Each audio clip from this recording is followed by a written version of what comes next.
नमस्कार प्यारे विद्यार्थियों, कैसे हैं आप सभी। लास्ट लेक्चर में हम लोगों ने इलेक्ट्रिक फील्ड के बारे में पढ़ा था, है ना। उससे रिलेटेड कुछ क्वेश्चंस करते हैं, है ना। क्वेश्चंस या फिर बोल सकते हैं आप कुछ स्टैंडर्ड रिजल्ट्स हैं जो हमें पता होना चाहिए, है ना। तो कुछ इलेक्ट्रिक फील्ड का कैलकुलेशन हम लोगों को करना है। आइए सबसे पहले करते हैं इलेक्ट्रिक फील्ड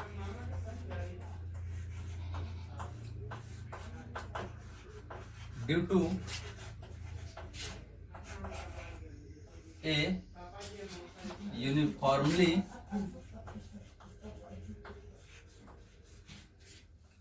चार्ज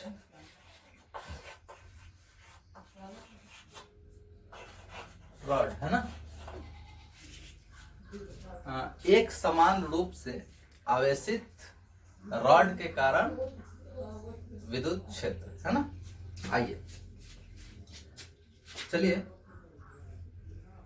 मान लीजिए कि एक रॉड है हमारे पास, ये ठीक है। ये यूनिफॉर्मली चार्ज है।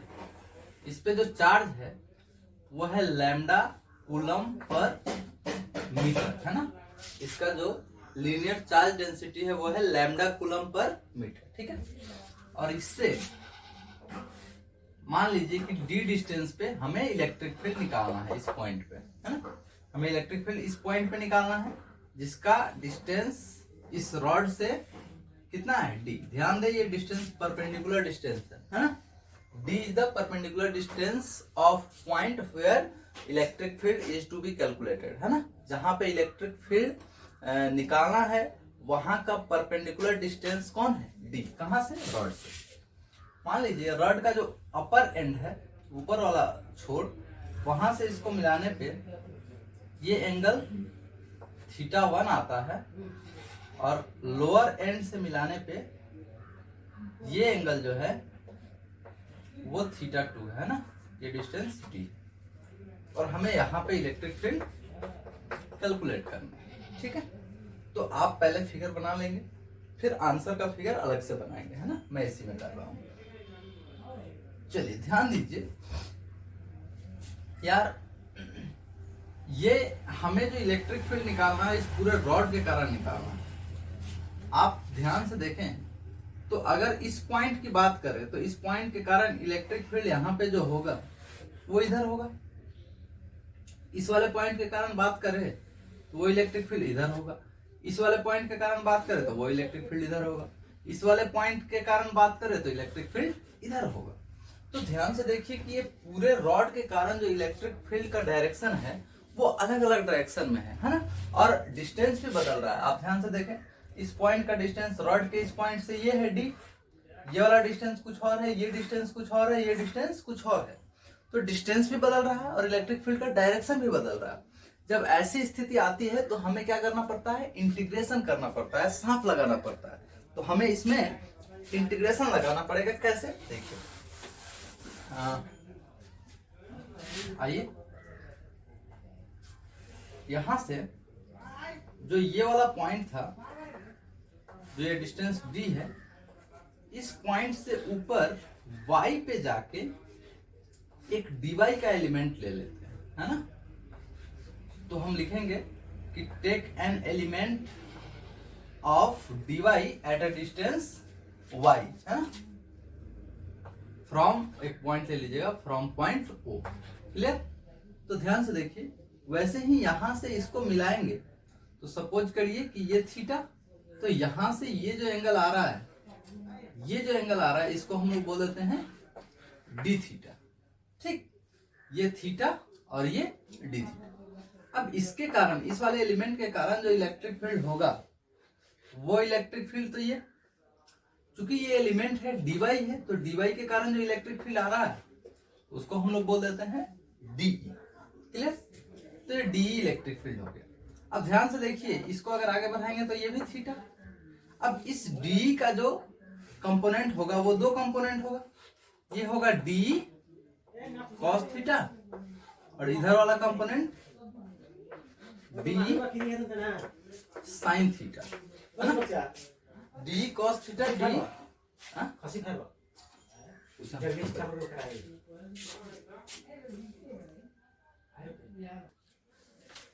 चलिए, तो इसका ये वाला कंपोनेंट जो हुआ वो डी कॉस थीटा और इधर वाला कंपोनेंट डी साइन थीटा, है ना।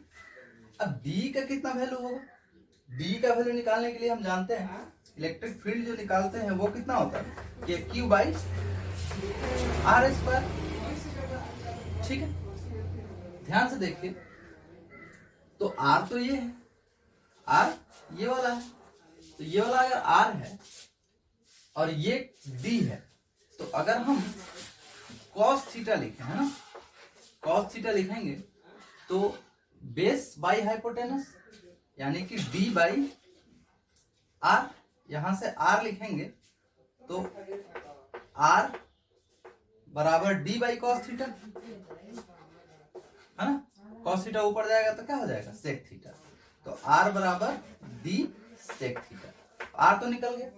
अच्छा, चार्ज, इस पे चार्ज की बात करें तो ये चार्ज इस पे कितना होगा, क्योंकि इसका चार्ज डेंसिटी लैम्डा कूलम पर मीटर है, तो डीवाई में कितना होगा, हम जानते हैं चार्ज कैसे निकालते हैं, लैम्डा इनटू लेंथ।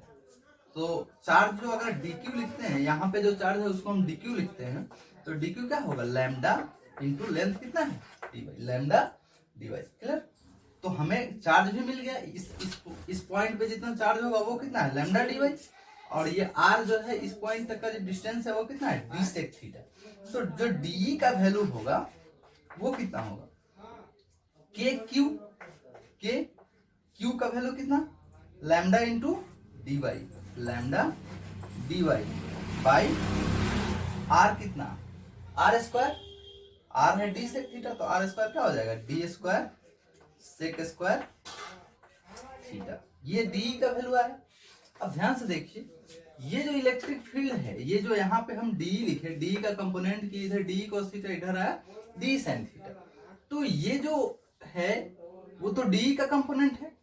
अब ये सिर्फ एलिमेंट के कारण इलेक्ट्रिक फील्ड है, हमें तो पूरे रॉड के कारण चाहिए, तो हमें क्या करना पड़ेगा, इंटीग्रेट करना पड़ेगा, इस डायरेक्शन में अलग इंटीग्रेशन करना पड़ेगा, इस डायरेक्शन में अलग इंटीग्रेशन करना पड़ेगा।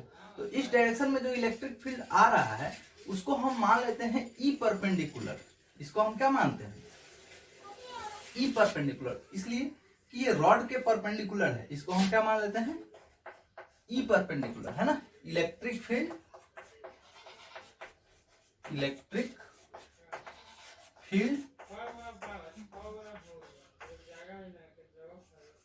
परपेंडिकुलर टू द रॉड, है ना, रॉड के लंबवत इलेक्ट्रिक फील्ड, और इसको हम इस डायरेक्शन में जो आ रहा है उसको हम बोल रहे हैं ई पैरेलल, है ना, E parallel electric field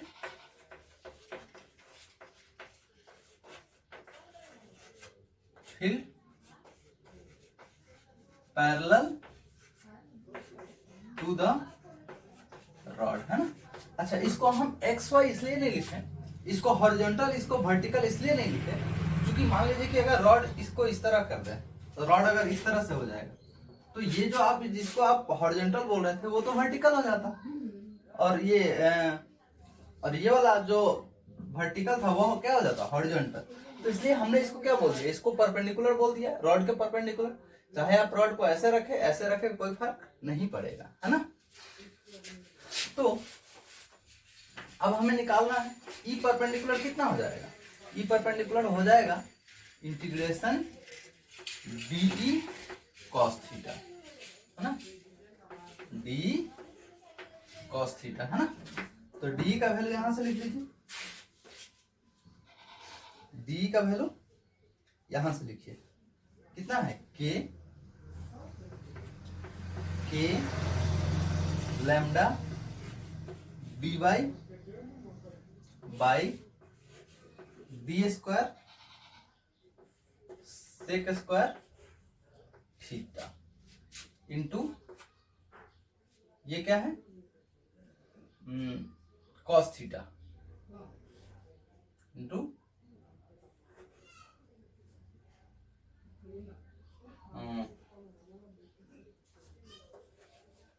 cos theta integration.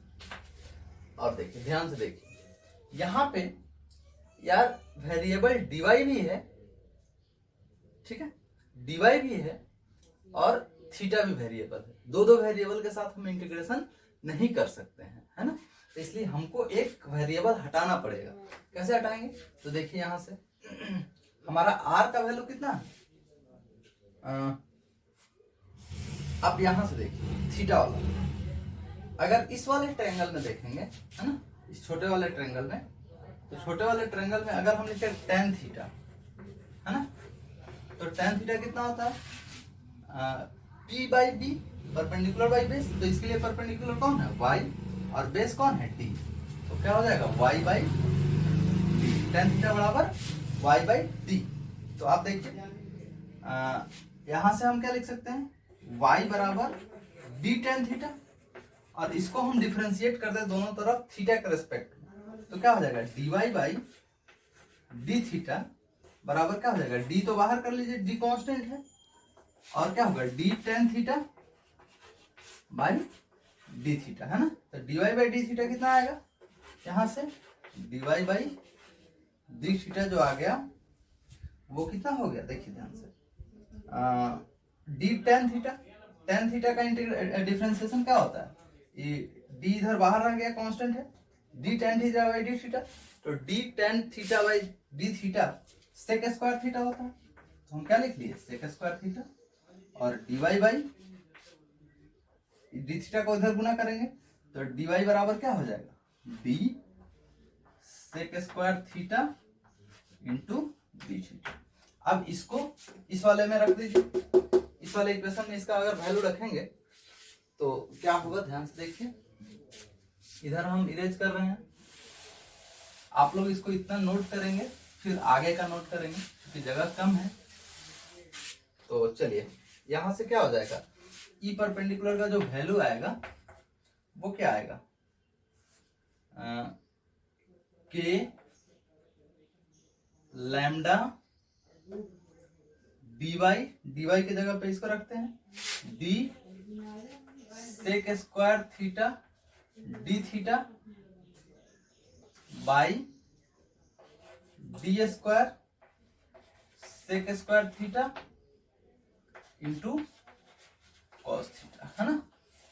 Integration लगा लीजिए, एक डी से एक डी कैंसिल आउट, इस सेक स्क्वायर थीटा से ये सेक स्क्वायर थीटा कैंसिल हो गया। क्या बचा देखिए ध्यान, के कांस्टेंट है बाहर कर लेते हैं, लैम्डा भी कांस्टेंट है बाहर कर लेते हैं, अब क्या बचेगा बाई डी, ये भी कांस्टेंट है बाहर कर लेते हैं, अब क्या बचेगा integration cos theta d theta, ठीक है। अब आराम से इंटीग्रेट कर सकते हैं, लेकिन लिमिट लगाना होगा हमें यहाँ पे थीटा का। देखिए थीटा का लिमिट कैसे लगाते हैं, जो आपका रॉड था वो ऐसा था, ये थीटा 1 था और ये थीटा 2, यानी आपका रॉड यहां से यहां तक जा रहा है, यानी कि आपको इस थीटा को भी कवर करना है, इस थीटा को भी कवर करना है।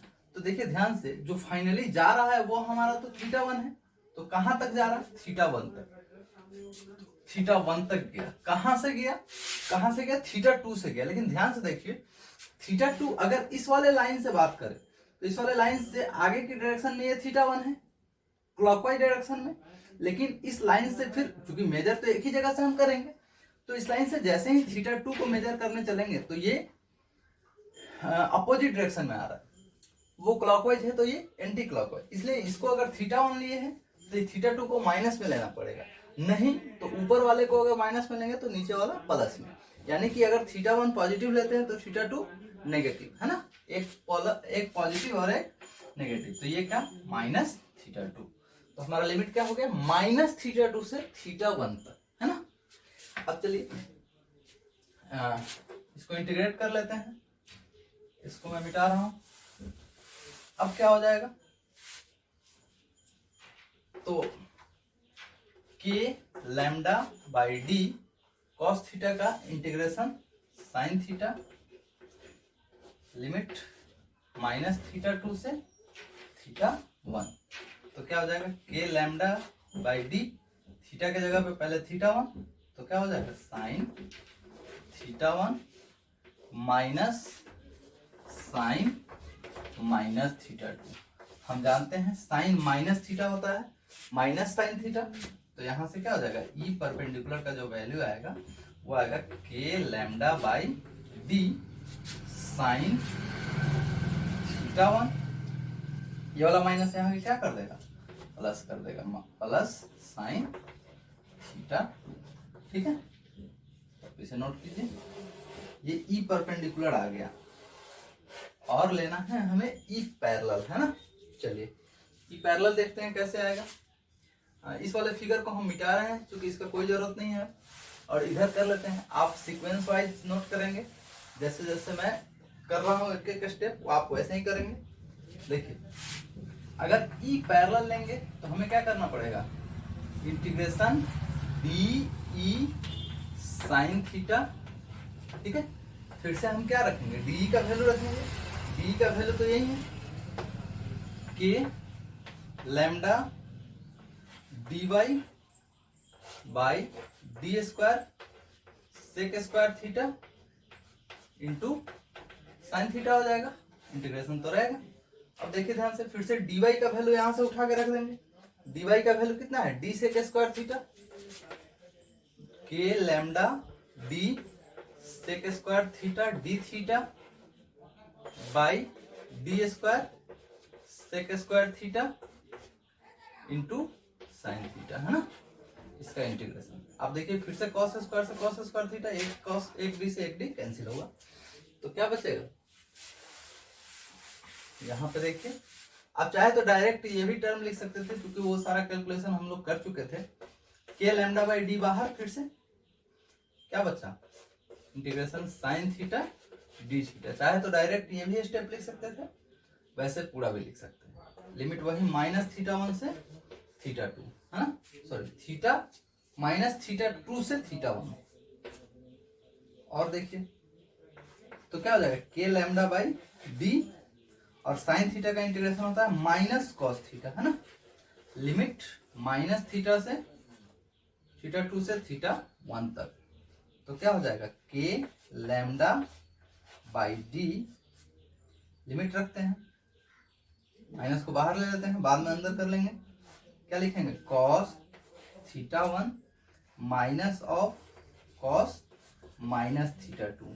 और हम जानते हैं कि cos minus theta cos theta के ही बराबर होता है, तो इसलिए ये वाला क्या हो जाएगा, ये माइनस ही रहेगा, और इसको हम भेजते हैं अंदर। इसको भेजेंगे तो ये वाला क्या हो जाएगा, नेगेटिव हो जाएगा, और ये क्या हो जाएगा, पॉजिटिव। तो हमारा ई पैरेलल जो आएगा वो होगा ये वाला नेगेटिव, ये वाला पॉजिटिव। तो कितना हो जाएगा, कॉस थीटा 2, क्योंकि इस वाले माइनस से कोई फर्क नहीं पड़ेगा, ये हट जाएगा, अभी भी माइनस ही रहेगा, ये माइनस जाके इसको प्लस करेगा। ये बाहर वाला पहले लिख लीजिए, के लैम्डा बाई डी, अब ये अंदर जाएगा तो क्या करेगा, कॉस थीटा 2 को पॉजिटिव करेगा, cos theta 2 minus cos theta, this is the answer. तो आपको ये याद रखना है कि अगर रॉड के कारण हम निकालते हैं, इसे नोट कर लीजिएगा, है ना, स्क्रीन पॉज करके नोट कीजिएगा। अगर एक रॉड के कारण हमें इलेक्ट्रिक फील्ड निकालना है तो ई परपेंडिकुलर जो होता है वो होता है के लैम्डा बाई डी, ये फॉर्मूला याद रखना है, sign theta 1 plus sine theta 2, है ना। और ई पैरेलल जो है वो होगा k lambda by d cos theta 2 minus cos theta 1। ठीक है, ये आपको याद रखना है। ठीक है, अब मान लीजिए कि कोई क्वेश्चन आपको देगा, उसमें आप परपेंडिकुलर भी निकाल लिए, पैरेलल भी निकाल लिए, तो नेट इलेक्ट्रिक फील्ड कैसे निकालेंगे, अंडर रूट करके दोनों का स्क्वायर कर देंगे और ऐड कर देंगे, है ना। अगर ई नेट लिखना होगा तो क्या करेंगे, ई नेट अगर लिखना होगा तो हम क्या करेंगे, under root E perpendicular square plus E parallel square, ठीक है। और ये फॉर्मूला हमें याद रखना है। और देखिए इसमें कैसे कैसे थीटा लेना है उसके बारे में थोड़ा सा देखिए, ये आपको आना चाहिए। थीटा कैसे लेना है ये बहुत इंपॉर्टेंट चीज है। कैसे देखिए, जैसे मान लीजिए कि ये रॉड है और इस पॉइंट पे इलेक्ट्रिक फील्ड निकालना है, ठीक है। तो सपोज करिए कि ये 60 डिग्री है और ये 30 डिग्री है और ये ए है, ठीक है। तो इसमें बी का वैल्यू कितना है, ए। थीटा 1 कितना है 60 डिग्री, थीटा 2 कितना है 30 डिग्री, है ना। तो इस तरह से हम कर सकते हैं। अगर ये ऐसा होता, देखिए ध्यान से, ये रॉड ये और हमें इलेक्ट्रिक फील्ड यहाँ पे निकालना होता और ये ए है, मान लीजिए कि ये एंगल 30 डिग्री है और ये भी एंगल 30 डिग्री है और ये वाला ए है। अब आप इसमें बताइए, स्क्रीन पॉज कीजिए और हमें बताइए कि इसमें डी कितना होगा, थीटा 1 कितना होगा, थीटा 2 कितना होगा, है ना। उसके बाद समझिए, पहले आप खुद से एक बार सोचिए फिर समझिए। पहली बात तो आपको तो बोला गया कि डी जो है वो परपेंडिकुलर डिस्टेंस है, हमें इलेक्ट्रिक फील्ड इस वाले पॉइंट पे निकालना है। तो रॉड से ये वाला डिस्टेंस तो परपेंडिकुलर नहीं है। परपेंडिकुलर जो डिस्टेंस है वो ध्यान से देखिए, ये वाला डिस्टेंस, मतलब डी कौन होगा, ये, ठीक है। क्योंकि हमने क्या बोला था कि जो डी है वो क्या है, परपेंडिकुलर डिस्टेंस है, रॉड से परपेंडिकुलर डिस्टेंस है उस पॉइंट का जहां पे हमें इलेक्ट्रिक फील्ड कैलकुलेट करना है। तो इस पॉइंट पे कैलकुलेट करना है, रॉड ये है तो परपेंडिकुलर डिस्टेंस तो ये हुआ डी, है ना। तो डी, अब देखिए ए का, ए होगा कि ए का कंपोनेंट, तो ऑब्वियसली ए का कंपोनेंट, तो कितना होगा ए कॉस थीटा, यानी कि ए कॉस 30 डिग्री। अच्छा थीटा 1, थीटा 1 क्या था यार, थीटा 1 था इस परपेंडिकुलर लाइन से अपर एंड से, ये जो था अपर एंड से उस पॉइंट पे, जिस पॉइंट पे आपको इलेक्ट्रिक फील्ड निकालना है, अपर एंड से उस पॉइंट को मिलाने वाले लाइन का इस परपेंडिकुलर लाइन से क्लॉकवाइज डायरेक्शन में एंगल, है ना। तो ध्यान से देखिए, अपर एंड से इलेक्ट्रिक फील्ड वाले पॉइंट को मिलाने वाला रेखा ये और परपेंडिकुलर लाइन ये, तो यहां से ये जो एंगल लेंगे वो यहां से क्लॉकवाइज में ये आए, मतलब ये टोटल एंगल, ये थीटा 1 हुआ, यानी कि थीटा 1 बराबर 30 प्लस 30 कितना होगा 60 डिग्री। वैसे ही थीटा 2, थीटा 2 क्या था, लोअर एंड से इस वाले पॉइंट को मिलाने वाला लाइन का एंगल इस परपेंडिकुलर लाइन से एंटी क्लॉकवाइज डायरेक्शन में। तो ध्यान से देखिए, लोअर एंड से इस पॉइंट को मिलाने वाला लाइन ये है और इस वाले पॉइंट से, इस वाले लाइन से, परपेंडिकुलर लाइन से एंटी क्लॉकवाइज डायरेक्शन में ये है एंगल। तो ध्यान से देखिए, यहां तक आता तो 360, इसमें ये कितना कम है 30, यानी कि थीटा 2 कितना होगा 330 डिग्री। या फिर अगर ऐसे बढ़ जाए उल्टा, तो उल्टा बढ़ेंगे तो माइनस लगाना होगा, और थीटा 2 को चाहे तो हम लोग -30 डिग्री भी लिख सकते हैं, ठीक है। दिस इज द आंसर, ऐसे हमें आंसर निकालने हैं। तो सिर्फ फॉर्मूला से आपका काम चल जाएगा ऐसी बात नहीं है, फॉर्मूला के साथ साथ हमें कंसेप्ट भी पता होना चाहिए कि क्या हमें करना है ना, ये ज्यादा जरूरी है ना। फॉर्मूला तो चाहिए ही, लेकिन सिर्फ फॉर्मूला से आप सवाल कर लेंगे ऐसा बिल्कुल जरूरी नहीं है। आपको ये भी ज्ञान होना चाहिए कि हमें थीटा किस तरह से लेना है, मतलब थीटा का यूज करना भी, यानी कि फॉर्मूला को यूज करना भी आपको अच्छे से आना चाहिए, है ना।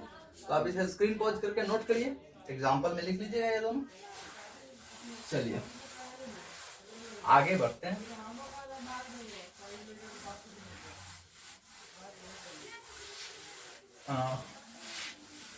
ये रॉड के कारण हमने देखा इलेक्ट्रिक फील्ड कितना है, ई परपेंडिकुलर जो था वो था के lambda by D sign theta 1 plus sine theta 2, और ई पैरेलल जो था वो था k lambda by d cos theta 2।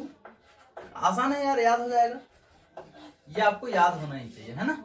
चलिए नेक्स्ट निकालते हैं electric field due to infinite wire, है ना।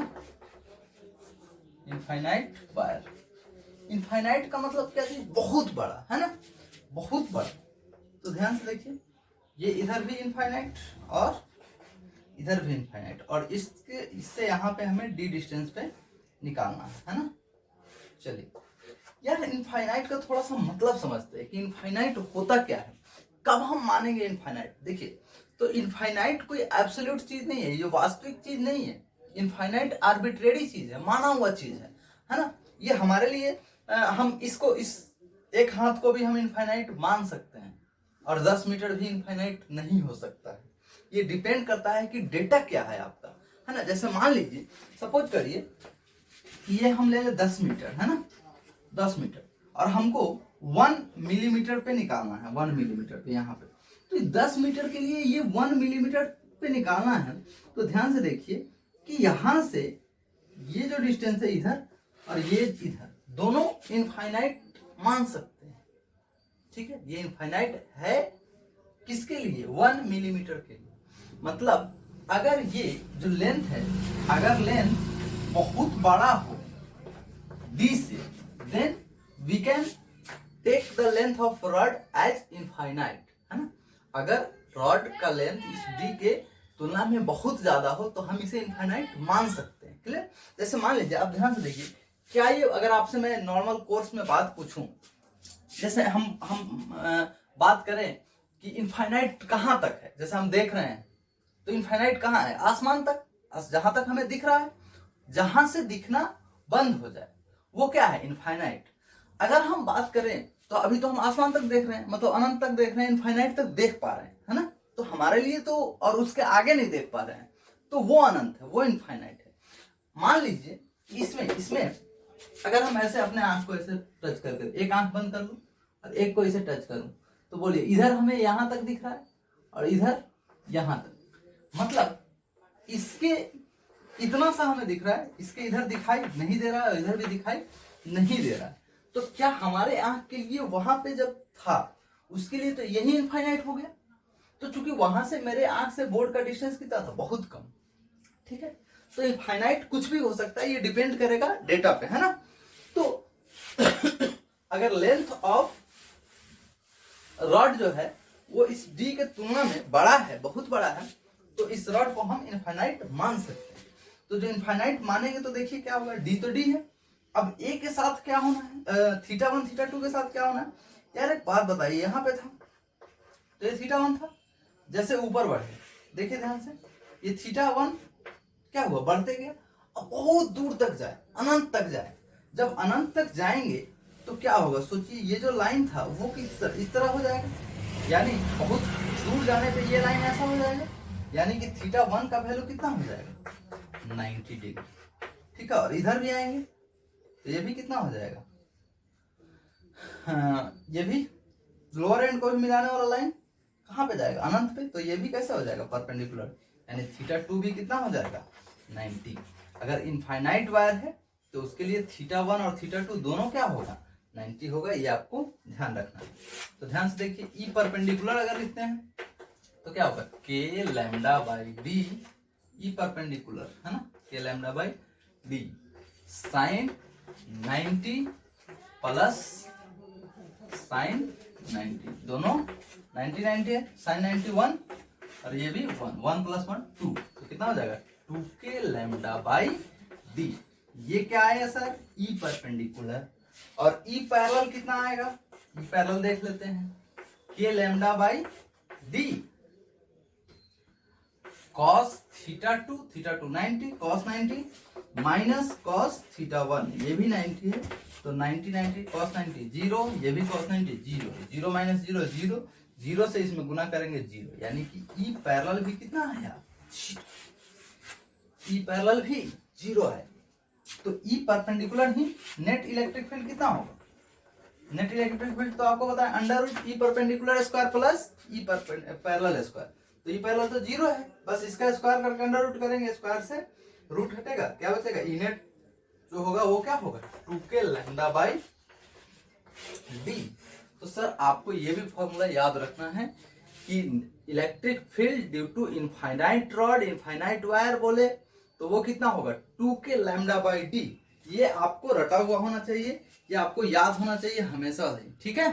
तो electric field due to infinite rod वो कितना है 2k लैम्डा बाई डी, ठीक है। चलिए इसे आप नोट कीजिए स्क्रीन पॉज करके। तो अब हम देखते हैं electric field due to semi infinite, है ना, इनफाइनाइट नहीं सेमी इनफाइनाइट। सेमी इनफाइनाइट करने का मतलब एक तरफ इनफाइनाइट हो और एक तरफ इनफाइनाइट नहीं। जैसे देखिए इधर हमने कर दिया इनफाइनाइट और इधर फाइनाइट है, बस यही तक क्लियर है। ये डिस्टेंस d।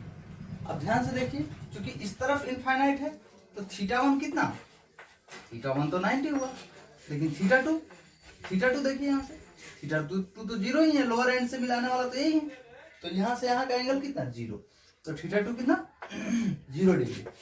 अब अगर हम ई परपेंडिकुलर लिखते हैं तो कितना होगा ये lambda by D sine θ1 90 plus sine 0। तो साइन 0 का वैल्यू तो क्या होता है 0 और साइन 90 का वैल्यू 1, यानी कि k lambda by d. E perpendicular है और E parallel k lambda by D क्या चीज cos θ2 कितना है 0, तो cos θ2 यानी कि cos 0 माइनस cos 90। तो cos 90 कितना होता है 0 और cos 0 कितना होता है 1, तो 1 से गुना करेंगे तो यही रह जाएगा k lambda by d E parallel. तो ध्यान से देखिए अब हमें तो ई नेट लिखना है तो हम जानते हैं ई नेट क्या होता है under root E perpendicular square plus E parallel square. तो ई परपेंडिकुलर स्क्वायर यानी कि k lambda by D square और ये भी k lambda by D square, दोनों को जोड़ेंगे तो कितना होगा 2k लैम्डा बाई डी का होल स्क्वायर। अब यहाँ से देखिए इसका तो स्क्वायर खत्म हो जाएगा, रूट से बाहर निकलेगा तो, और ये 2 रूट में फंस जाएगा, तो ई नेट जो होगा वो कितना होगा √2 k लैम्डा बाई डी, ठीक है। तो ये सेमी इनफाइनाइट वायर के कारण, तो ये भी आपको फॉर्मूला याद होना चाहिए, है ना। तो इसे नोट कीजिए, आगे देखते हैं। चलिए अब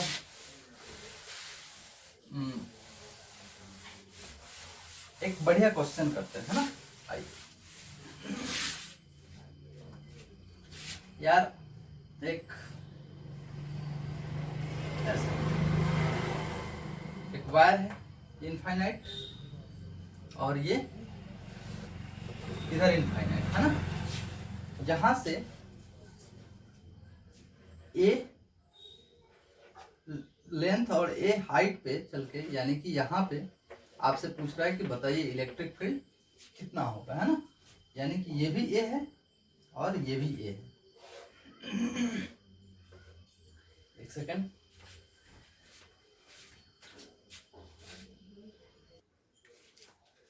चलिए। तो यार यहां से ये वाला रॉड आपका यहां से ऊपर है और ये वाला रॉड इधर, ध्यान से देखिए। ये कितना, क्योंकि ये भी ए है और ये भी ए है, तो ये एंगल कितना होगा 45 और ये भी कितना होगा 45। तो दोनों रॉड के लिए देखिए थीटा एक एंगल 90 डिग्री है और दूसरा एंगल 45 डिग्री है। तो ध्यान से अगर देखें इस वाले रॉड के कारण इधर एक इलेक्ट्रिक फील्ड होगा जो कि क्या होगा परपेंडिकुलर, ये क्या होगा ई परपेंडिकुलर, ठीक है। इसको हम E1 बोल देते हैं, वैल्यू ही लिख लेते हैं डायरेक्ट। चलो कितना होगा k lambda by D sign theta 1 यानी कि साइन थीटा 1 90 हो जाएगा, प्लस साइन थीटा 2 यानी कि साइन 45, यानी कि K lambda by D sine 91 plus 1/√2। अच्छा, इसका पैरेलल वाला ध्यान से देखें। अब यार इसका जैसे मान लो ये रॉड है, हम यहां से लेते हैं, ठीक है, तो परपेंडिकुलर तो इधर होगा और पैरेलल किधर होगा, इस साइड, है ना। अगर ऐसे ले, यहां पे ले, तो परपेंडिकुलर तो इधर और पैरेलल किधर होगा, इस साइड।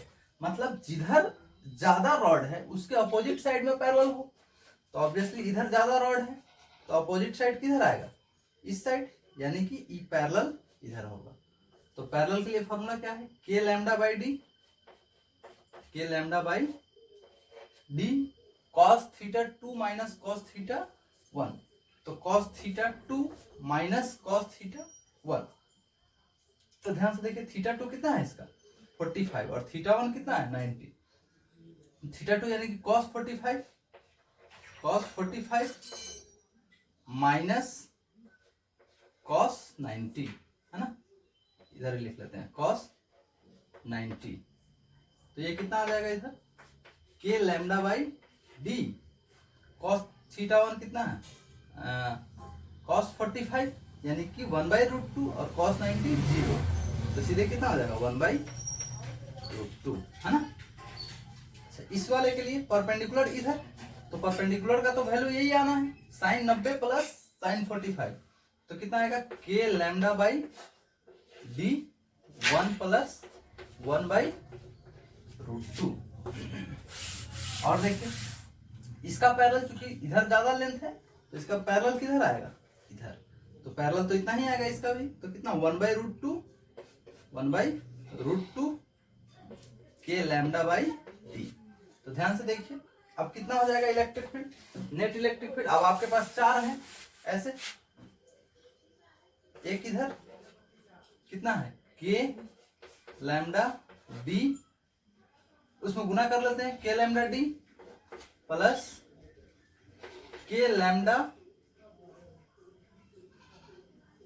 बाई √2d, है ना, के लैम्डा बाई डी, के लैम्डा बाई √2d। अच्छा, नीचे कितना है, नीचे है के लैम्डा बाई √2d, ठीक है। इस साइड देखिए, इस साइड फिर गुना करते हैं इसको, तो के लैम्डा डी इंटू 1 कितना होगा, के लैम्डा बाई डी, अच्छा, प्लस के लैम्डा बाई √2d, के लैम्डा बाई √2d। और इस साइड कितना है सर, इधर कितना है के लैम्डा बाई √2d, के लैम्डा बाई √2d। अब देखिए ध्यान से यार, इधर के लैम्डा बाई √2d और उधर के लैम्डा बाई √2d कैंसिल, और इधर के लैम्डा बाई √2d, के लैम्डा बाई √2d कैंसिल। तो कितना आया बोलिए, इधर आया के लैम्डा बाई डी और इधर के लैम्डा बाई डी। अब आंसर कितना है, नेट इलेक्ट्रिक फील्ड। अब दोनों को स्क्वायर करके जोड़ेंगे तो कितना हो जाएगा 2 के लैम्डा बाई डी का स्क्वायर, तो कितना होगा √2 के लैम्डा बाई डी। तो इसका डायरेक्शन किधर होगा, यानी जो रॉड था आपका ऐसा, यहां से ये 45 डिग्री एंगल बना के इधर होगा नेट इलेक्ट्रिक फील्ड कितना √2 के लैम्डा बाई, इसी का आंसर, ठीक है। बढ़िया सवाल था, इसे आप नोट कीजिए। अगर कोई दिक्कत हो, नहीं समझ में आए तो मेरे से आप पूछ लीजिएगा कॉल पे, व्हाट्सएप पे, जैसे भी, है ना। इसको मैं इरेज करता हूँ। आइए एक टाइम पीरियड से रिलेटेड क्वेश्चन करते हैं, है ना, सिंपल हार्मोनिक एसएचएम को मिला के।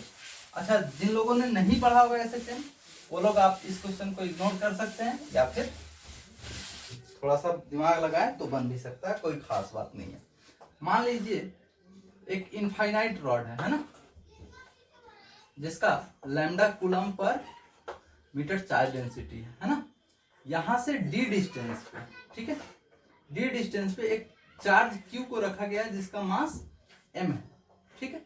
और ये इक्विलिब्रियम में है, क्लियर, इक्विलिब्रियम में। यानी आप ध्यान से देखिए, ये क्यू चार्ज है, मास कितना है m, तो नीचे फोर्स लग रहा होगा mg, और चूंकि ये वाला रॉड के कारण उस पर एक फोर्स लग रहा होगा और दोनों फोर्स बराबर होंगे, इसलिए वो क्या है, इक्विलिब्रियम में है। अब हम क्या किए, मान लो कि इसको थोड़ा सा ऊपर किए, इस क्यू चार्ज को थोड़ा सा हम ऊपर शिफ्ट किए, तो ऊपर शिफ्ट किए तो ये d क्या हो गया, d प्लस कुछ मान लो x शिफ्ट किए तो x d प्लस x, यानी कि लंबाई बढ़ा तो फोर्स घट जाएगा, इलेक्ट्रोस्टैटिक्स फोर्स घटा लेकिन mg तो वही रहेगा, mg जब वही रहेगा और इलेक्ट्रोस्टैटिक फोर्स घट जाएगा तो यानी कि ऊपर जो फोर्स लग रहा था वो घटेगा और mg तो उतना ही है, तो नीचे वाला फोर्स ज्यादा है तो उसको किधर लेके आएगा, नीचे। तो ध्यान से देखिए, फिर से ये इक्विलिब्रियम की तरफ लेके आएगा, यानी कि ये स्टेबल इक्विलिब्रियम में है। जब नीचे आएगा तो फिर ये क्या करेगा, यहाँ आके और नीचे आएगा और ये ऑसिलेट करेगा, एसएचएम करेगा, सिंपल हार्मोनिक मोशन करेगा। तो आपको टाइम पीरियड निकालना है ना, तो क्वेश्चन लिखिए, आप पहले फिगर बना लेंगे, उसके बाद में लिखिएगा कि if charge Q is slightly, SLIGHTLY है ना, slightly displaced perpendicular to the rod, then find out the time period of oscillation, है ना। यदि Q आवेश को रॉड के लंबवत थोड़ा सा विस्थापित कर दिया जाए, है ना, तो इस आवेश के दोलन का आवर्तकाल ज्ञात करें। चलिए ध्यान दीजिए, तो जब ये इस तरह से है तो इलेक्ट्रिक फील्ड पहले कितना होगा, बोलिए तो इलेक्ट्रिक फील्ड कितना होगा, 2k लैम्डा बाई डी, चूंकि इनफाइनाइट है, इनफाइनाइट वायर है तो 2k लैम्डा बाई डी। तो हम तो जानते हैं फोर्स बराबर QE होता है, तो फोर्स कितना हो जाएगा, तो Q इंटू ई कितना, 2k लैम्डा बाई डी, यानी कि इस Q पे जो फोर्स ऊपर की तरफ लगेगा वो कितना लगेगा, बोलिए 2kq लैम्डा बाई डी, और नीचे की तरफ फोर्स कितना लगेगा, mg, और दोनों फोर्स बराबर होगा। तो हम क्या लिख लेंगे, 2kq लैम्डा बाई डी बराबर mg। अब तो 2kq लैम्डा बाई डी बराबर mg, है ना। अब हमने क्या किया कि इस चार्ज Q को D से थोड़ा सा ऊपर उठा के छोड़ दिया, x मान लो, x डिस्प्लेस किया, जो कि x बहुत छोटा है ना, x बहुत छोटा है। तो यार यहाँ पे जब गया तो अब इलेक्ट्रिक फील्ड कितना हो जाएगा, कितना हो जाएगा, 2k lambda by D plus x, यानी कि जो फोर्स लगेगा ऊपर वो कितना लगेगा, 2k lambda by D plus x, और नीचे तो mg ही लग रहा है। तो नेट फोर्स क्या होगा, दोनों का डिफरेंस घटा लेंगे, तो एफ नेट अगर हम लिखें तो एफ नेट क्या लिखेंगे, 2k lambda by D plus x minus mg। अच्छा ध्यान से देखिए, अगर हम इसमें ऐसे करें 2k लैम्डा बाई, यहाँ से d अगर कॉमन करें तो यहाँ पे क्या बचेगा, 1 प्लस, चूंकि इसमें d नहीं है तो d से क्या कर देंगे, डिवाइड कर देंगे, फिर से आंसर वही रहेगा, अंदर भेजिए, यहाँ पे d आ जाएगा और ये d से d कटेगा x, वही है माइनस mg। इससे फायदा क्या हुआ, तो देखिए ध्यान से, q छूट रहा है यहाँ पे, है ना, 2k यहाँ पे q होगा, है ना, ये e का वैल्यू है, तो फोर्स निकालेंगे तो q से गुना होगा ना यार, तो यहाँ पे q लगा देते हैं, है ना, q। तो ध्यान से देखिए 2kq लैम्डा बाई डी, ध्यान से देखिए 2kq लैम्डा बाई डी का वैल्यू कितना है, mg, तो इस mg को वहां पे रख देते हैं, तो कितना हो जाएगा, एफ नेट बराबर mg, और ये नीचे वाले को चूंकि बटा में है ऊपर ले जाएंगे तो पावर कितना हो जाएगा, -1, तो 1 प्लस एक्स बाई डी का पावर कितना, -1 माइनस mg। देखिए यहाँ से mg कॉमन करेंगे तो क्या बचेगा, 1 प्लस एक्स बाई डी का पावर -1, इधर क्या बचेगा, -1। या एक बाइनोमियल एक्सपेंशन होता है, वो था 1 प्लस एक्स का पावर यदि n है ना, और x वेरी स्मॉल, x ऐसे हो, x लेस देन 1 से बहुत छोटा हो x, तो इसको हम डायरेक्ट लिख सकते हैं 1 प्लस nx, इस तरह से हम लोग लिख सकते हैं। तो आइए ध्यान से देखिए इसमें 1 प्लस, अब x के जगह पे ये है x बाई डी। ये ध्यान से देखिए, ये छोटा है कि बड़ा है? यार x तो ऑलरेडी छोटा है और d तो उसके कंपैरिजन में बड़ा है, तो छोटे में अगर बड़े संख्या से भाग देंगे तो ये क्या होगा? बहुत ही स्मॉल होगा। तो क्या लिखेंगे? एफ नेट का जो वैल्यू आएगा mg, और इसको इस तरह इस पे एक्सपेंड करें तो क्या होगा? 1 प्लस n का वैल्यू कितना है? -1 और x के जगह पे कितना है? x by D. तो x बाई डी और -1। तो ध्यान से देखिए, एक 1 से 1 कैंसिल आउट, तो क्या बचेगा? mg और ये -x बाई डी। तो हम क्या लिख सकते हैं? एफ नेट बराबर -mg by D into x. याद कीजिए SHM में हम लोग पढ़े थे, f बराबर अगर -kx है तो टाइम पीरियड होता है 2 pi under root m by k, है ना? तो क्या हो जाएगा बोले तो t बराबर 2 pi under root m by k का वैल्यू देखिए, यहाँ से k का कंपैरिजन कीजिए, माइनस की जगह माइनस है, x के जगह x है, तो k के जगह पे क्या है? mg by D. तो mg बाई डी, देखिए m से m कैंसिल, ये d कहाँ से ऊपर कहाँ जाएगा? ऊपर जाएगा। तो t बराबर क्या हो जाएगा? 2 पाई अंडर रूट, ये d ऊपर जाएगा, d बाई जी, है ना? ये आंसर। तो इसको नोट कीजिए, स्क्रीन पॉज कीजिए और नोट कीजिए, फिर आगे हम लोग करते हैं।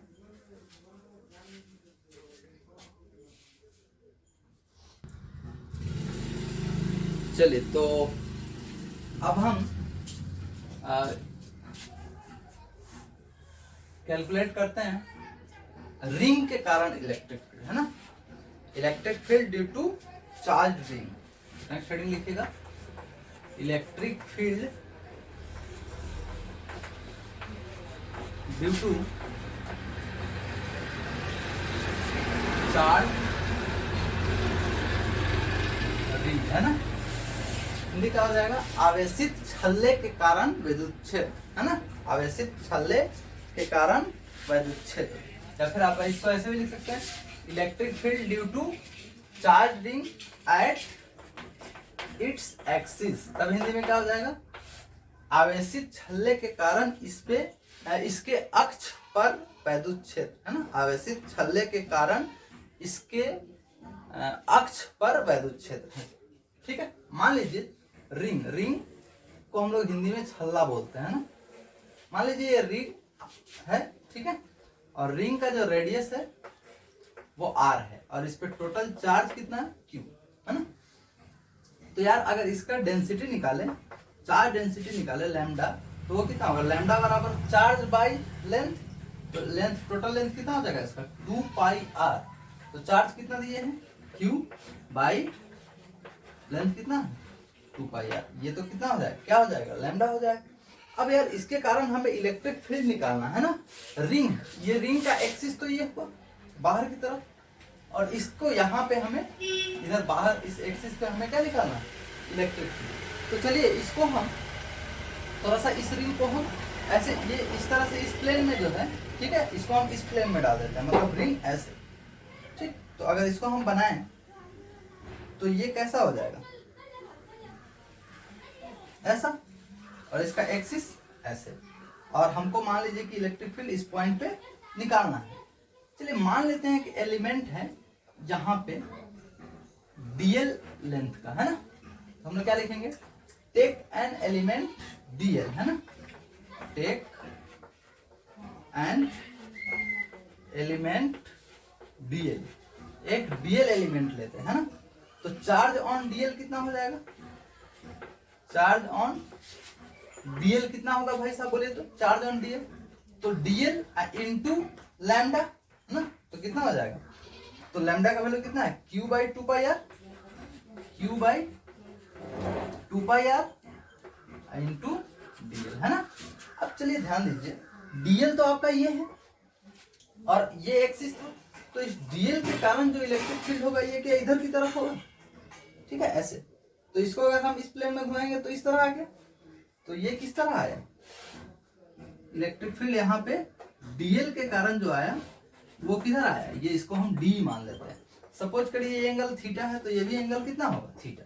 फिर से इस डी का दो कंपोनेंट, बी कॉस थीटा और ये इधर क्या होगा, डी साइन थीटा। अब ध्यान से देखिए, तो ये डी साइन थीटा जो है वो कैंसिल आउट हो जाएगा। कैसे होगा, देखिए इसका इधर भी तो डीएल होगा, इस सब तरफ डीएल होगा, तो इस डीएल के कारण इलेक्ट्रिक फील्ड इधर, तो इसका फिर एक कंपोनेंट इधर और एक कंपोनेंट इधर, तो ये वाला कंपोनेंट जुड़ जाएगा और ये वाला कंपोनेंट कैंसिल आउट हो जाएगा। तो ये क्या हो जाएगा, कैंसिल, मतलब इसे हमको कुछ नहीं करना है, कैंसिल आउट हो जाएगा, ये इसका कोई काम नहीं है। क्योंकि आप सोचिए ना, इसके कारण इलेक्ट्रिक फील्ड इधर आया, तो इसका एक कंपोनेंट ऊपर और एक कंपोनेंट इधर। वैसे ही अगर नीचे से लेंगे तो नीचे वाला का एक कंपोनेंट नीचे और एक कंपोनेंट इधर, तो नीचे वाला ऊपर वाले को क्या करेगा, कैंसिल आउट करेगा, इसलिए ये वाला कंपोनेंट तो क्या हो जाएगा, कैंसिल। तो जो नेट इलेक्ट्रिक फील्ड होगा, तो नेट अगर इलेक्ट्रिक फील्ड होगा, इलेक्ट्रिक फील्ड ऐसे अगर हम लिखें net electric field, electric field अगर हम लिखते हैं इनेट, तो इनेट कितना होगा, इंटीग्रेशन डीई कॉस थीटा। तो चलिए यार डी का वैल्यू निकालते हैं। तो डी का वैल्यू निकालने के लिए आप ध्यान से देखें, तो डी कितना होता है, के क्यू बाई आर स्क्वायर। तो के क्यू, तो के क्यू के जगह पे कितना है आपका, डी क्यू है ये वाला, तो ये कितना है भाई, लिखे Q by 2 pi R into DL by R square. तो आर तो ये है, तो देखिए ध्यान से, हम मान लेते हैं कि ये यहां से यहां तक का डिस्टेंस क्या है, x, और ये तो r रेडियस है, तो ये वाला जो है वो छोटा, ये कितना होगा, under root R square plus x square, है ना। तो क्या हो जाएगा, अब रखिए आर स्क्वायर रखेंगे तो इसका रूट हट जाएगा, क्या बचेगा, R square plus x square, है ना। चलिए इधर डी हो गया, तो यहाँ पे हमें रखना है इसका वैल्यू, तो क्या हो जाएगा, रखिए K Q D L by 2 pi R square plus x square cos theta का इंटीग्रेशन, है ना। आइए कॉस थीटा का वैल्यू रखते हैं, यहां से निकालते हैं। देखिए थीटा ये है, तो cos theta base by hypotenuse, base क्या है x और हाइपोटेनस है r, तो ये क्या हो जाएगा, under root R square plus x square. तो कॉस थीटा कितना है, x by under root X square plus R square, तो कितना हो जाएगा, integration K Q D L by 2 pi R square plus x square into cos theta का value कितना, ये बेस बाई हाइपोटेनस यानी कि x by under root R square plus x square. तो इनेट कितना आएगा, integration K Q D L X by 2 pi R square plus x square, और यहाँ भी R square plus x square, यहाँ power 1 है, यहाँ पावर 1/2 है, और दोनों गुना में है, तो कितना होगा, पावर जुड़ जाएगा, तो 1 प्लस 1/2 यानी कि 3/2, क्या हो जाएगा, R square plus x square का पावर 3/2। अब यार ध्यान से देखो, k कांस्टेंट है, q कांस्टेंट है, x कांस्टेंट है, और 2 पाई r सब कांस्टेंट, r x भी कांस्टेंट है ना, यहाँ से यहाँ तक का डिस्टेंस x कांस्टेंट है, वेरिएबल कौन है, बस dl। तो लिमिट किसका लगेगा, dl का। आप क्या करेंगे, मैं इधर थोड़ा सा मिटा रहा हूँ, जगह का अभाव है, इसलिए आप लोग स्टेप बाय स्टेप करेंगे। तो देखिए K Q x by 2 pi R under root R square plus x square integration DL. DL यार डीएल, ये डीएल कितना है, डीएल पूरा तो ये है, तो डीएल का टोटल वैल्यू कितना होगा, 2 पाई आर, तो लिमिट कितना लग जाएगा, 0 से 2 पाई आर। तो डीएल का इंटीग्रेशन एल और एल का लिमिट 2 पाई आर। चलिए रखते हैं K Q x by 2 pi R square plus x square, DL का इंटीग्रेशन एल, लिमिट 0 से 2 पाई आर, है ना। तो कितना हो जाएगा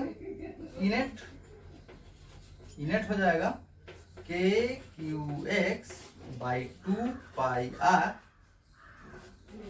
स्क्वायर प्लस एक्स स्क्वायर का power 3/2 R square plus x square का पावर 3/2 और डीएल कितना है भाई, डीएल का limit 2 pi R minus 0, 2 pi R minus 0 करेंगे तो क्या बचेगा 2 पाई आर। देखिए 2 पाई आर से 2 पाई आर कैंसिल, तो ई का जो फाइनली वैल्यू आएगा वो कितना आएगा k Q x by R square plus x square का power 3/2 R square plus x square का पावर 3/2। तो ये आपको याद रखना है, ये भी फॉर्मूला याद रखना है, ठीक है। तो डेरिवेशन आप ढंग से करेंगे, अगर डाउट होगा तो मेरे से पूछेंगे, है ना, लेकिन ये क्लियर होना चाहिए, ये भी इंपॉर्टेंट डेरिवेशन है। चलिए तो इसको स्क्रीन पॉज करके नोट कीजिए। और जो वैल्यू आया इलेक्ट्रिक फील्ड का रिंग के एक्सिस पे वो कितना आया, ई बराबर K Q x by R square plus x square का पावर 3/2, है ना। तो ये आपको याद रखना है, ठीक है। अब आइए अगर हम बात करें इलेक्ट्रिक फील्ड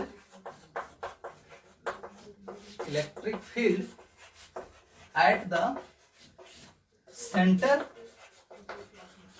ऑफ रिंग, ठीक है। इलेक्ट्रिक फील्ड एट सेंटर पे हमें निकालना है ना। तो ध्यान से देखिए, एक्चुअली यार ये है आपका रिंग, यही तो सेंटर है। यहां से यहां पे अगर इलेक्ट्रिक फील्ड बात करें तो ये है एक्स डिस्टेंस पे। अच्छा मान लो अगर ये प्लस है, पॉजिटिव चार्ज है इस पे, है ना, तो पॉजिटिव चार्ज है तो इलेक्ट्रिक फील्ड इस डायरेक्शन में, और इस तरफ अगर बात करें इस तरफ भी तो वैसे ही है, तो इलेक्ट्रिक फील्ड इस डायरेक्शन में होगा। अच्छा मान लीजिए कि रिंग पे नेगेटिव चार्ज है ना, माइनस लैम्डा है, तो यहाँ पे इलेक्ट्रिक फील्ड इधर, और यहाँ पे अगर इलेक्ट्रिक फील्ड बात करें तो ऐसे, तो सेंटर तो ये रहा। अब सेंटर पे कितना होगा, तो देखिए तो इस जैसे जैसे इधर आते जाएंगे एक्स का वैल्यू घटते जाएगा, और सेंटर पे एक्स का वैल्यू कितना होगा 0। तो एट सेंटर कितना होगा सर, एक्स का वैल्यू 0। तो एक्स का वैल्यू 0 रखेंगे, देखिए तो इलेक्ट्रिक फील्ड कितना हो जाएगा, देखिए यहाँ पे के क्यू एक्स 0, तो सेंटर पे इलेक्ट्रिक फील्ड 0, तो इलेक्ट्रिक फील्ड कितना 0, तो इसका सेंटर पे इलेक्ट्रिक फील्ड 0। अच्छा अगर हम इनफाइनाइट पे बात करें तो एट इंफिनिटी, है ना, यानी x का वैल्यू कितना इंफिनिटी। यार देखिए यहाँ पे r प्लस एक्स स्क्वायर, तो इंफिनिटी में किसी भी चीज को जोड़ेंगे तो इंफिनिटी, और उसका कुछ भी पावर करेंगे तो वो भी इंफिनिटी, और किसी भी चीज से इंफिनिटी में किसी भी चीज में इंफिनिटी से भाग देंगे तो वो कितना आएगा 0। यानी इलेक्ट्रिक फील्ड इंफिनिटी पे भी कितना आएगा 0। यार सेंटर पे भी 0 है और इंफिनिटी पे भी 0 है, इसका मतलब बीच में क्या है, बीच में कुछ है, यानी इसका मतलब सेंटर पे 0 है, और इसके बाद में ऐसे आगे बढ़ते बढ़ते इलेक्ट्रिक फील्ड क्या हो रहा है, बढ़ रहा है, और बढ़ रहा है, फिर फाइनली इंफिनिटी पे कितना हो जा रहा है 0। यार तो कहीं ना कहीं एक जगह पे मैक्सिमम हुआ होगा। अब वो मैक्सिमम कहाँ पे है वो हम थोड़ा सा कैलकुलेट करते हैं ना। तो चलिए मैक्सिमम निकालने के लिए हमें क्या करना पड़ता है, मैक्सिमम निकालने के लिए हम क्या करते हैं, फंक्शन को डिफरेंशिएट करते हैं, और डिफरेंशिएट करके क्या करते हैं 0 के बराबर करते हैं। तो आइए डिफरेंशिएट करते हैं। For maximum value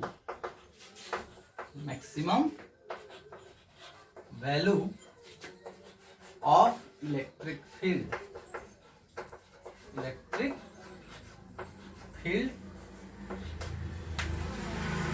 due to ring, है ना।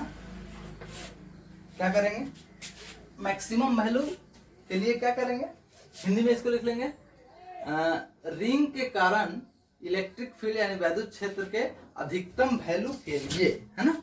अब हम लोग क्या करेंगे, तो देखिए इलेक्ट्रिक फील्ड को डिफरेंशिएट करेंगे, यानी डी बाई डी एक्स, और इसको किसके बराबर करेंगे 0 के बराबर। तो चलिए डिफरेंशिएट करते हैं, डी ई का वैल्यू ये पूरा के क्यू एक्स, अच्छा इनटू इसको क्या करते हैं ऊपर करके माइनस में पावर कर देते हैं, R square plus x square का power minus 3/2 by D x, है ना। पहले डिफरेंशिएट करते हैं, डी बाई डी एक्स का value, d by D x का वैल्यू ये आया यार। अब ये u इंटू वी के टर्म में है, d u v by D x का हम जानते हैं क्या क्या लिखते हैं, एक को पहले बाहर निकालते हैं, v D U by D X plus u D V by D X, यही तो करते हैं डिफरेंशिएशन के लिए।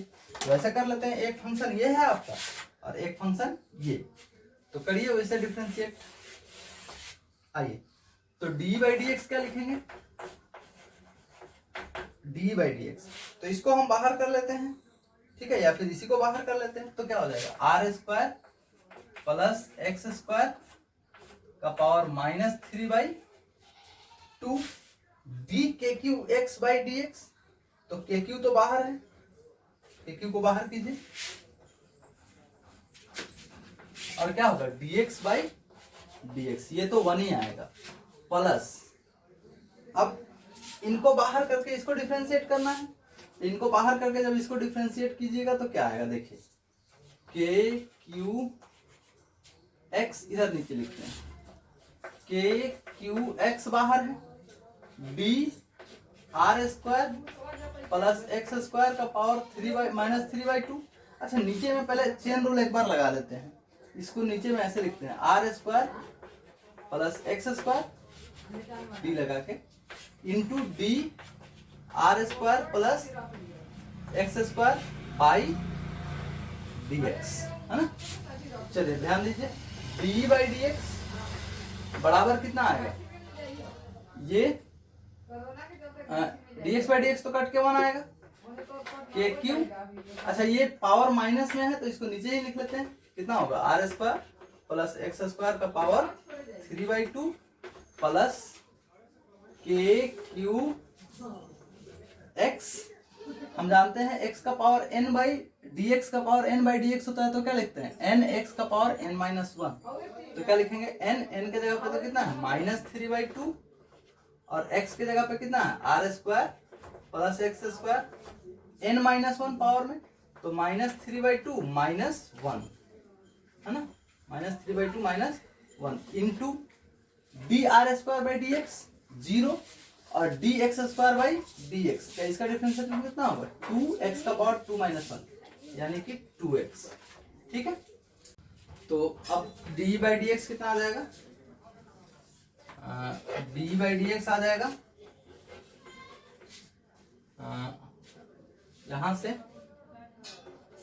के Q by R square plus x square का पावर 3/2 माइनस, ये माइनस इसको बाहर कर लेते हैं 3/2 के क्यू एक्स, अच्छा इसी एक 2 से 2 कैंसिल आउट हो जाएगा, तो यहाँ पे सिर्फ 3 बचेगा, x into x, x square और R square plus x square का पावर 3/2 माइनस 1 यानी कि माइनस 5/2, नीचे आके क्या हो जाएगा 5/2, तो क्या लिखेंगे R square plus x square का पावर 5/2। ध्यान से देखिए पावर 5/2 है, यहाँ पे 3/2 है, 3/2 यानी कि 1.5 और 5/2 यानी कि 2.5, यहाँ से कॉमन करते हैं, के क्यू दोनों में है तो के क्यू कॉमन, अब R square plus x square का पावर यहाँ पे 1.5 है, वहां पे 2.5 है, तो 1.5 तो कॉमन कर सकते हैं, तो are square plus x square का पावर 1.5 कॉमन यानी कि 3/2 कॉमन, तो क्या बचेगा इधर, इधर तो बस 1 माइनस 3 के क्यू बाहर है और X square by R square plus x square का पावर 2.5, यहां से यार 1.5 कॉमन कर लिए 2.5 में से, तो 2.5 में से 1.5 जाएगा तो कितना बचेगा 1, यानी कि सीधा सीधा क्या बचेगा R square plus x square, ये रहा डी बाई डी एक्स। हम जानते हैं पहले भी लिख चुके हैं कि डी बाई डी एक्स को 0 करना पड़ेगा मैक्सिमम वैल्यू ऑफ एक्स के लिए, तो for maximum value of E d by D x should be 0, तो d by D x zero, यानी कि k Q by R square plus x square का power 3/2 1 minus 3x square by R square plus x square बराबर 0। अब अगर आप ध्यान से देखें तो यार ये वाला टर्म ये तो कभी जीरो नहीं हो सकता है, ये वाला जीरो हो सकता है। तो ये वाला जीरो होगा तो क्या लिखेंगे 1 minus 3x square plus R square plus x square बराबर 0। अब यहाँ से इसको सिंप्लीफाई करेंगे तो क्या होगा 3x square plus R square plus x square बराबर 1।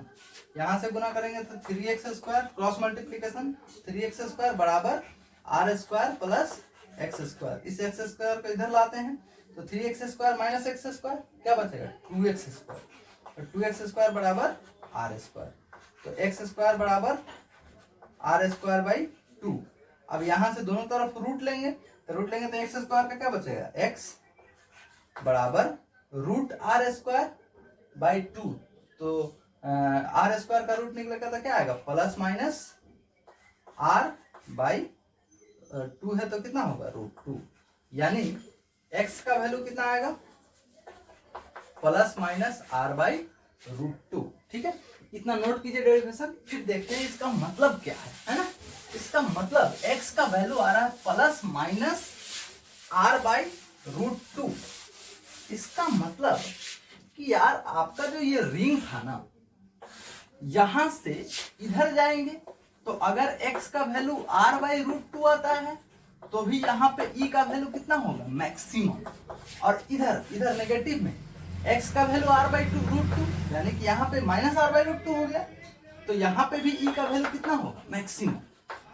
इसका मतलब दोनों तरफ क्या होगा मैक्सिमम।